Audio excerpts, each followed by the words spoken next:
नमस्कार, श्याम प्रिय spiritual journey में आप सबका स्वागत है। चलिए देखते हैं भगवान श्री कृष्ण जी का संदेश आप सबके लिए। आज गीता डेक से रीडिंग कर रहे हैं। ये टाइमलेस और जनरल रीडिंग, आप इसे जब भी देखेंगे आपके लिए तभी रहेगी। मैसेज सिर्फ अपनी सिचुएशन के अनुसार रखिए। आपको रखना मैसेज रखिए, नहीं रखना मत रखिए, ठीक है। अगर आपको गाइडेंस चाहिए तो ले लीजिए, नहीं चाहिए तो मत लीजिए, ठीक है।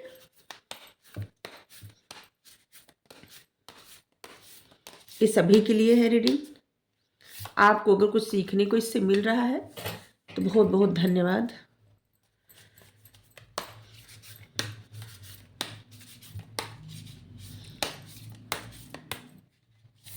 मोती में धागा।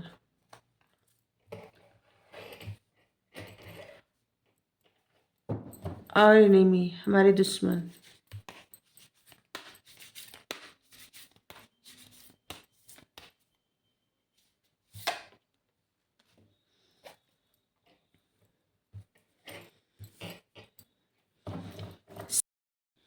इस कार्ड के आने का मतलब है कि इस समय ना आप डाउट में हैं हर चीज़ की, जैसे कि क्या ये सत्य है या नहीं है। जैसे सोल होती है, भगवान होते हैं, हम जो कर रहे हो सही है, या सब लोग जो कहते हैं मोक्ष क्या है, सही मतलब सोल पर्पस क्या है, जर्नी क्या है, मतलब इस संसार से परे जो कुछ है क्या वो सत्य है या नहीं है।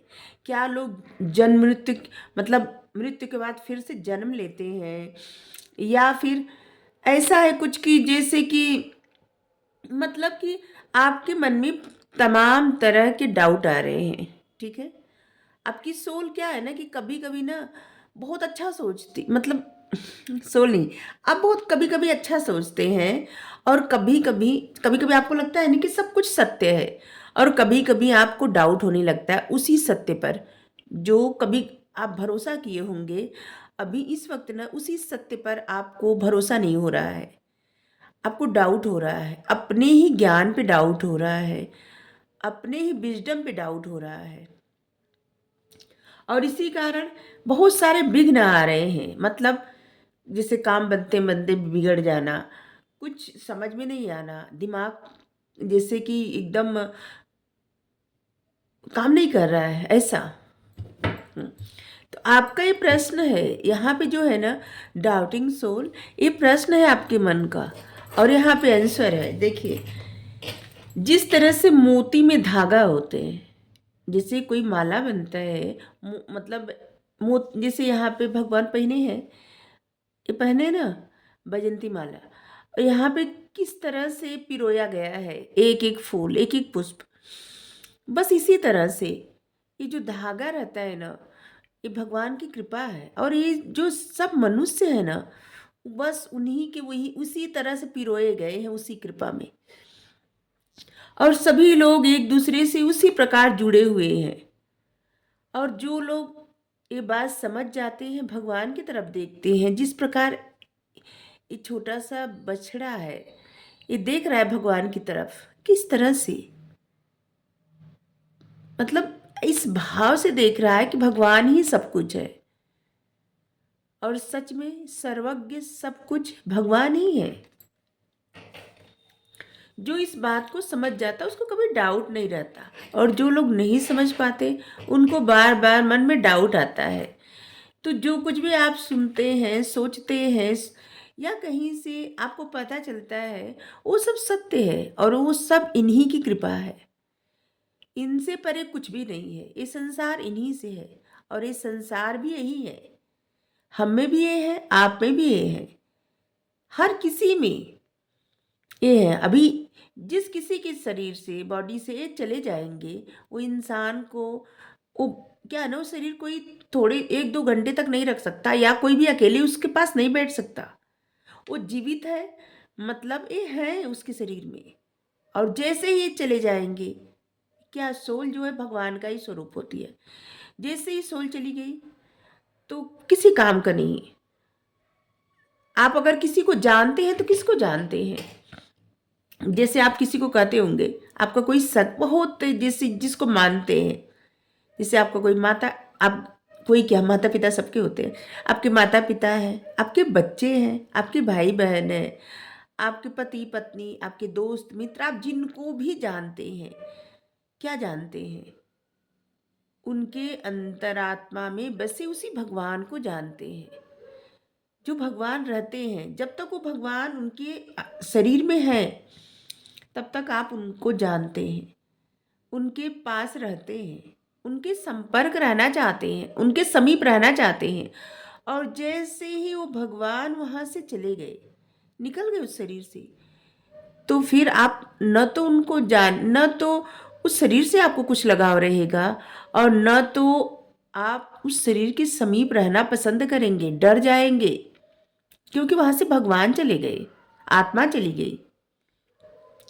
सब कुछ उसी आत्मा का खेल है, और उसी आत्मा पे डाउट मत करिए। हमारा दुश्मन क्या होता है, देखिए, और इन्हें में, हाँ, एक मिनट।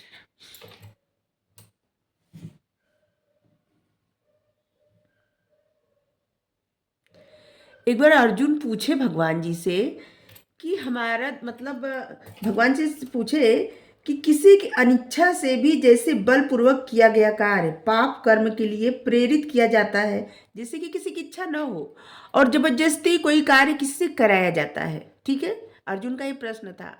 तो भगवान ने कहा कि यह केवल वासना है जो रजोगुण के संपर्क से उत्पन्न होती है, फिर क्रोध में परिवर्तित हो जाती है, और यह पाप का शक्तिशाली सर्वभक्षी स्रोत और इस दुनिया का सच्चा दुश्मन है। ये जो हमारे डिजायर होते हैं ना, एक यही एक क्रोध का रूप धारण करते हैं, एक नफरत का रूप धारण करते हैं, एक लालच का रूप धारण करते हैं। मतलब जो कुछ है, हमें जो बुराई होती है ना, ये हमारे डिजायर ही होते हैं, और यही हमारे दुश्मन है। हमारी जो मतलब क्या होता है कि हमें जो चाहिए, ठीक है, जिसको हम समझते हैं कि हमारी जरूरतें हैं, ठीक है, जो हमारी इच्छाएं होती हैं, जिनको मतलब उन्हीं इच्छाओं को कभी कभी हम दूसरे शब्दों में, जैसे कि हम अपने आप को बहलाने के लिए कहते हैं कि हमारी ज़रूरतें हैं, जबकि शायद वो ज़रूरतें नहीं रहती। इंसान की इतनी ज़रूरतें नहीं रहती। लेकिन क्या है ना, जैसे अगर गाड़ी है, ठीक है, नहीं है मान लीजिए गाड़ी किसी के पास, और वो सोच रहे हैं कि हमें गाड़ी की ज़रूरत है, ये हमारी ज़रूरतें हैं। और कभी कभी ऐसा होता है ना कि बहुत सारे लोग ऐसे होते हैं कि जो मतलब गाड़ी के लिए कहीं से लोन भी ले लेते हैं, ठीक है, जो कि गलत है, बिल्कुल गलत है, नहीं लेना चाहिए। इच्छा पूरी करने के लिए जैसे अपने आप को कहीं पे स्टक कर देना, ठीक है, जिससे कि बिजली रहती है, ठीक है, अगर पहले बिजली नहीं थी तब भी काम चलता था, लेकिन अभी है, अब क्या लगता है, जरूरतें हैं, और इसके बिना काम भी नहीं चलता, चाहे कोई कितना भी बिल चुका है कि नहीं। तो क्या होता है ना कि सब लोग ऐसे सोचते हैं कि हमारी ज़रूरतें हैं, जबकि ये ज़रूरतें हैं नहीं, अगर न रहे तब भी काम चल जाएगा, पहले चलता था। लेकिन क्या है ना कि एक आदत बन गई है सबकी, हर चीज़ अपने मतलब उस एक स्टेटस सिंबल बन गया है कि इतना अच्छा ये होना चाहिए, इतना अच्छा हो ये वो होना चाहिए। और कभी कभी बहुत सारे कार्य लोग ऐसे भी कर देते हैं जो कि अपने आप के लिए एक बिना वजह का टेंशन का कारण बना लेते हैं। कि जैसे अगर मान लीजिए कुछ कोई दिखावा करने के लिए कुछ खरीद लिया, ठीक है, बहुत महंगी चीज़ है, करोड़ों रुपए की खरीद लिया, और क्या फ़ायदा मिला उससे? अगर आपके पास है तो ओके, खरीद लिए, ठीक है, पैसा है तो खरीद लिए, कोई बात नहीं, इन्वेस्ट कर दिए कहीं पे, इच्छा थी आपकी। लेकिन अगर नहीं रहती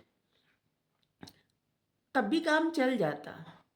अगर और वो पैसा किसी और चीज़ के बारे में, किसी और मतलब कहीं आप जमा कर देते, कुछ ऐसा कर देते कि जहाँ पे आपको नहीं पता 5 साल बाद क्या होगा, 10 साल बाद क्या होगा, फिर वहाँ पे वो काम देता।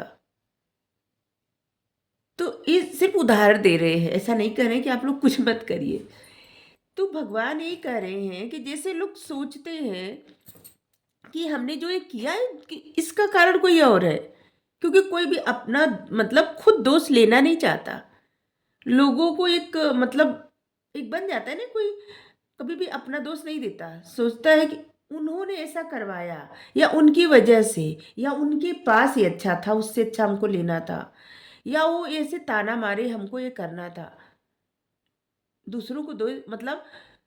तो भगवान कह रहे हैं कि अगर कोई जबरदस्ती आपसे करवा, अगर मतलब आप किसी पे दोषारोपण करके कार्य कर रहे हैं, तब भी आप उतने ही दोषी हैं। अगर कोई आपसे जबरदस्ती भी करवा रहा है, तब भी आप उतने ही दोषी हैं। अगर अपने मन से कर रहे हैं, तब भी आप उतने ही दोषी हैं। ठीक है? किसी भी कारण से आप उस दोष से छूट नहीं पा सकते। अगर कोई काम आपको पता है कि गलत है, इसके बावजूद आप कर रहे हैं, तो अगर कारण कुछ भी हो, अगर आप, जैसे कि होता है ना कि इंसान दूसरे के कंधे पे रख के बंदूक चला दिया, ठीक है? छोटी सी कहावत है। तो क्या है ना कि कारण कुछ भी हो, अगर इंसान अपने उसी दुश्मन से, उसी डिजायर से, उस इच्छा से जीत नहीं पाया, जिससे कि उसको पता है कि गलत है, ठीक है? तो फिर दोषी वो है। किसी भी कारण से वो कार्य किया है तो वो दोषी है। कोई और, किसी और के सर पे वो दोष नहीं आएगा, उसी के सर पे वो दोष आएगा। और यही हमारे दुश्मन है। ये जो इच्छा है ना, यही हमारी दुश्मन है।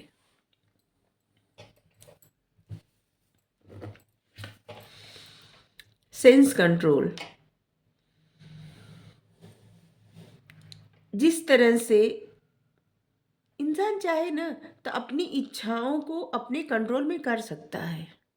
जिस तरह से कछुआ कैसे रहता है, अपने खोल के अंदर अपने सारे मतलब अपने आप को अपने खोल के अंदर बंद कर लेता है, उसी प्रकार से भगवान कह रहे हैं कि अगर आपका पर्पस है हायर रिलीजन, मतलब उच्चतम लोग, जो लोग मानते हैं, जो लोग सोल या आध्यात्म या फिर भगवान तक पहुंचना चाहते हैं, उनसे जुड़ना चाहते हैं, या इस सब के बारे में जानना चाहते हैं, ये रीडिंग सिर्फ उन्हीं के लिए है। ठीक है, फिर से कह दे रहे हैं।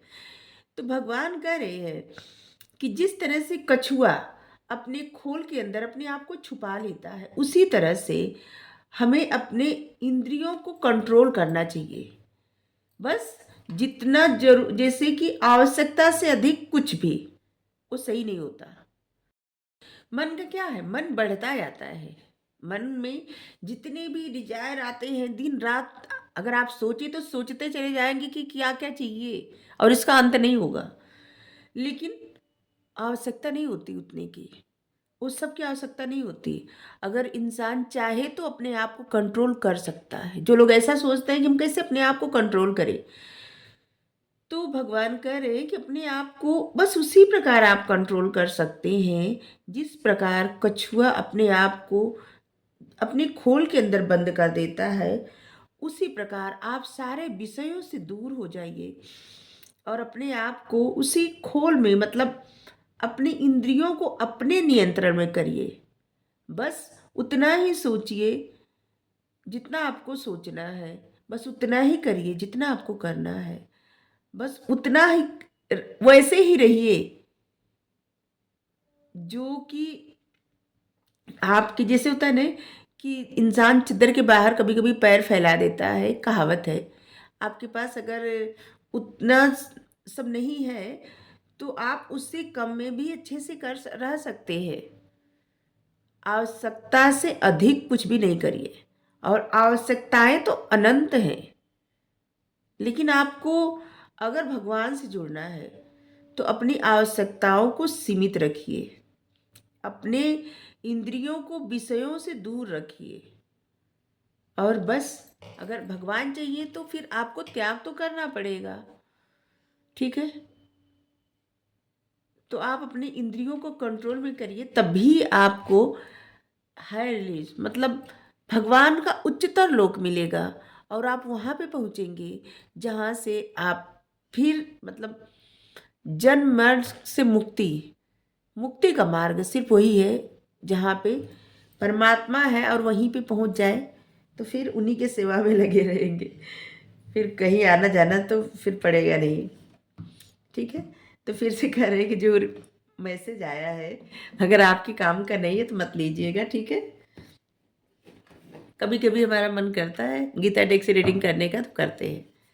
ये बस उन्हीं के लिए रीडिंग है जो लोग बहुत भगवान से जुड़े हैं और आध्यात्म के तरफ ही कदम बढ़ा रहे हैं, भगवान से मिलना चाहते हैं, भगवान को देखना चाहते हैं, भगवान से मतलब मिलना चाहते हैं, बस उन्हीं के लिए रीडिंग है। ठीक है,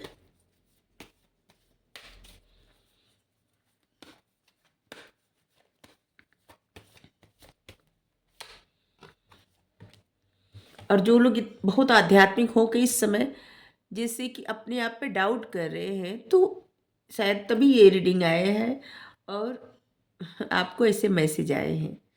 हमें नहीं लगता कि सबके लिए होगा, शायद एक दो लोग के लिए हो क्योंकि ऐसी रीडिंग तो शायद कोई नहीं देखेगा, बहुत कम लोग होंगे जो देखेंगे।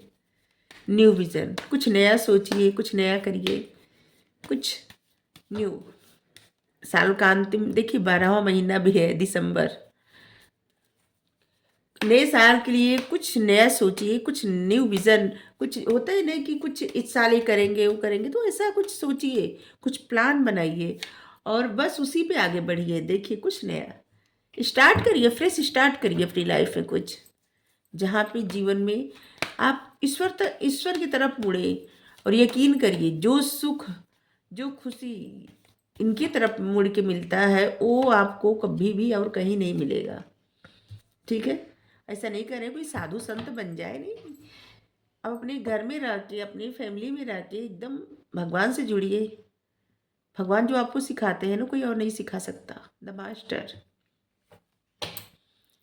ये कार्ड देख सकते हैं आप इनसे मतलब आपका जो क्राउन चक्रा है ना एक्टिवेट है।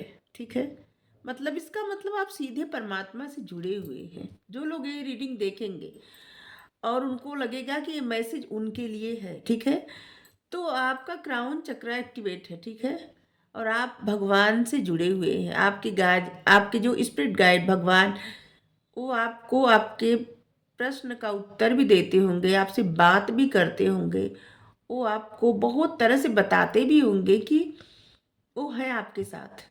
ठीक है, विश्वास ना हो तो कभी किसी मतलब कभी आप परेशान हैं और उनकी तरफ देख मतलब आप जिनको भी मानते हैं उनकी तरफ देखिए। ऐसा नहीं कि सिर्फ आप कृष्ण जी को मानते हैं उन्हीं के लिए रीडिंग है, आप जिनको भी मानते हैं, लेकिन आपकी आस्था बहुत स्ट्रांग होनी चाहिए, गहरी आस्था। ठीक है, तो उनके लिए रीडिंग है। ठीक है, आप उन भगवान की तरफ एक बार देख के देखिए कि किस तरह से आपको, या आंखें बंद करके सोचिए किस तरह से वो आपको संभालते हैं हमेशा, किस तरह से आपको बताते हैं, किस तरह से आपको सही मार्ग दिखाते हैं, और कैसे आपको ये कहते हैं कि आपको क्या करना है और क्या नहीं करना है। और कभी कभी जिस प्रकार से क्या है ना यहाँ पे, और इन्हें भी यहाँ पे जब जैसे भगवान जी वो क्या कहे थे कि वो कभी हथियार नहीं उठाएंगे। ठीक है, जब महाभारत का युद्ध हुआ था तो वो प्रण लिए थे। जब अर्जुन और दुर्योधन जब गए थे, अर्जुन गए थे, तो अर्जुन मांगे भगवान जी को और दुर्योधन मांगे नारायणी सेना। लेकिन भगवान जी पहले ये शर्त रख दिए थे कि एक तरफ सिर्फ मैं रहूंगा, वो भी सारथी बन के। मतलब नहीं, तब नहीं बोले थे सारथी बन के, वो बोले थे एक तरफ सिर्फ मैं रहूंगा, वो भी शस्त्र नहीं उठाऊंगा, और इस एक तरफ मेरी नारायणी सेना रहेगी।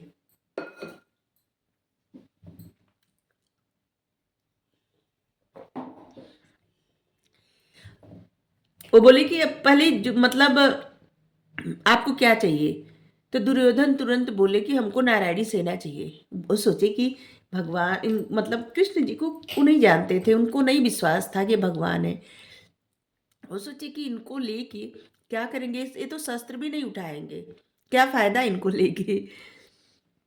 अर्जुन बोले कि भगवान हमें आप ही चाहिए मधुसूदन, और आप हमारे सारथी बनिए। जिनके सारथी आप रहेंगे वो कभी भी हारेंगे नहीं।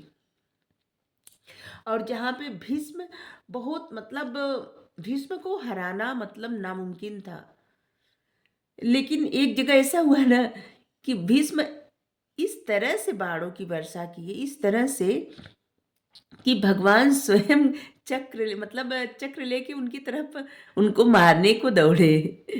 तब उसी समय हाथ जोड़ के भीष्म कहे कि हे मधुसूदन, आप चाहे तो हमारे प्राण ले सकते हैं, आपके हाथों से मर जाना, हमें तो मुक्ति मिल जाएगी, लेकिन हम आपका प्रण तोड़ दिए। आप वहां पे अपने आप को कंट्रोल नहीं कर पाए। तो यहीं पे भगवान कहे हैं हमारे दुश्मन क्या है, हमारा वही क्रोध। जब इंसान को क्रोध आता है ना, तो इंसान को कुछ भी नहीं समझ में आता। ठीक है। और जो लोग क्रोध से जीत जाएं, अपने ही आप से जीतना होता है, किसी और से नहीं। जो लोग क्रोध से जीत जाए वो कुछ भी कर सकते हैं। तो बस हमें लग रहा है बहुत लंबी रीडिंग हो गई। अगर आपको रीडिंग अच्छी लगी हो तो ज़रूर बताइएगा। Thank you so much.